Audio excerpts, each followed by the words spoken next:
वजन बहुत ज्यादा है, खाना कम करो, कोई हिलो जुलो, कोई काम किया करो, खा पी बहुत होगी, मुझे देखो, मैंने कैसे डाइट और फिजिकल एक्टिविटी को कंट्रोल किया हुआ है। क्या आपको भी ये सब सुनने को मिलता है?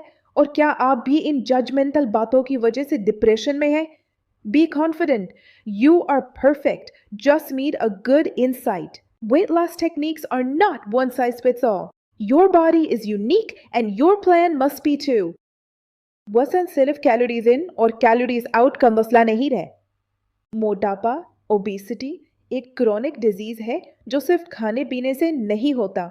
इसकी एक बड़ी वजह जीनियाती तब्दीलियां, जेनेटिक वेरिएशंस भी है। आपके जिस्म का ब्लूप्रिंट ये आपको अपने वालिदैन से विरसे में मिले हैं। कुछ लोगों में FTO नामी जीन की वजह से एक वेरिएशन होती है।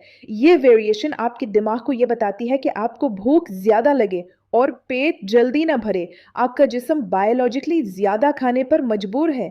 फैट सेल्स और स्टिकी आपके कुछ जीनियापी वेरिएशंस की वजह से आपके चर्बी के खलियात फैट सेल्स आने वाले कैलोरीज को आम लोगों के मुकाबले में ज्यादा तेजी और ज्यादा मुअस्सर तरीके से जखीरा कर लेते हैं। आपका जीनियाती टैंक दूसरों से बड़ा है। आपको उसे भरने की कम और खाली करने की ज्यादा मेहनत करनी पड़ती है। आपकी चर्बी सिर्फ एक स्टोरेज हाउस नहीं है, यह एक एक्टिव ऑर्गन है जो मुसलसल हॉर्मोन्स पैदा करता है। आपके जिस्म में क्रॉनिक इन्फ्लेमेशन भी कैफियत पैदा होती है। ये इन्फ्लेमेशन आपके हार्मोन्स जैसे इंसुलिन के सिग्नल्स को खराब कर देती है, जिससे आपको भूख ज्यादा लगती है, मेटाबॉलिज्म सुस्त हो जाता है और चर्बी घलाना मुश्किल हो जाता है।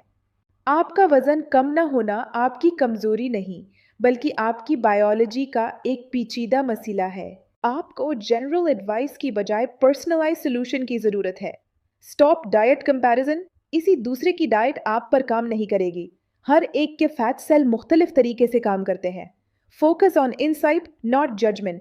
अपने डॉक्टर या न्यूट्रिशनिस्ट से बात करें और इन्हें अपने फैमिली हिस्ट्री, खानदान की तारीख और इंटेंस हंगर के पैटर्न के बारे में बताएं। खुराक में ऐसी चीजें शामिल करें जो इन्फ्लेमेशन को कम करे, जैसे सब्ज पत्तों वाली सब्जियां, मछली वगैरह, क्योंकि एंटी इन्फ्लेमेटरी डाइट अक्सर इन जीनियाती रुकावटों पर काबू पाने में मदद देती है। Remember, it's about biology. Your journey is unique